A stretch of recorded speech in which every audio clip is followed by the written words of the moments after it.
So one thing I think that you emphasize that I think is so important is that fundamentally, these psychiatric drugs work in the same way as recreational drugs, in that they essentially are psychoactive substances. They alter neurotransmitter activity. And it's important that we don't, try to separate them out too much from recreational drugs, given that they operate under the same mechanisms.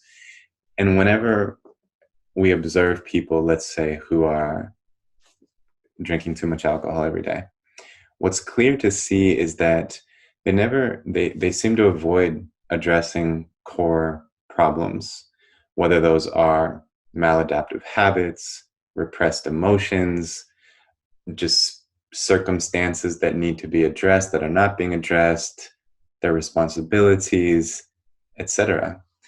And I noticed that the people who I know in my life who are totally sober, who don't have any psychoactive substances in their system, they tend to recognize when their life is off course, even slightly, and they can course correct before things get dramatically off course, because they're so sensitive to their self and how, whether life feels right.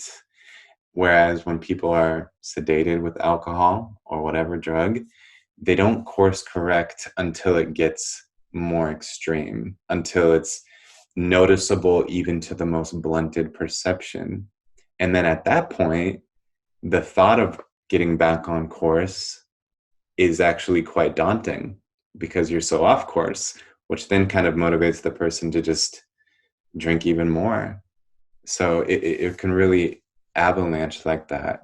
And so I see a similarity, and just that point there, that if you are made to believe that the reason you're depressed is because you have faulty brain chemistry, and that's what you believe, but the core issue is maybe anything else, like anything actually psychological or behavioral or circumstantial or cultural, those problems just won't be addressed and will be under the wrong impression about what's actually causing the condition. I absolutely agree. I think you've put it very well. And I think when we recommend people to take antidepressants or anti-anxiety drugs, we're effectively saying the same thing as if we said, go off and get drunk every day. It's a much weaker effect they have, but they are still, I think, blunting people's emotional responses in the same sort of way that most recreational drugs do, in one way or another. So something that was really important for me to appreciate is that just because a drug doesn't make most people feel good doesn't mean that it's different from recreational drugs. So drugs make, different drugs give us different sorts of sensations and feelings, and some people like some of them and some people don't like others. So there's a group of people that like the sort of sensations that you get when you take heroin. There's a group of people that like the sort of effects you get when you take alcohol. But there are some people that really don't like those effects. Most people don't like the effects of antipsychotics very much. They find them quite unpleasant. But some people do. Some people would rather be in any sort of altered state of mind than be sober. Often people who've got into a habit of, using drugs to run away from something for a long time. So just because some of the drugs we prescribe in psychiatry don't make people feel good and are not generally don't have a street value, not generally drugs of abuse, doesn't mean that they're not psychoactive drugs. They're still changing the way that people think and feel and behave. And I think that was a crucial realization for me.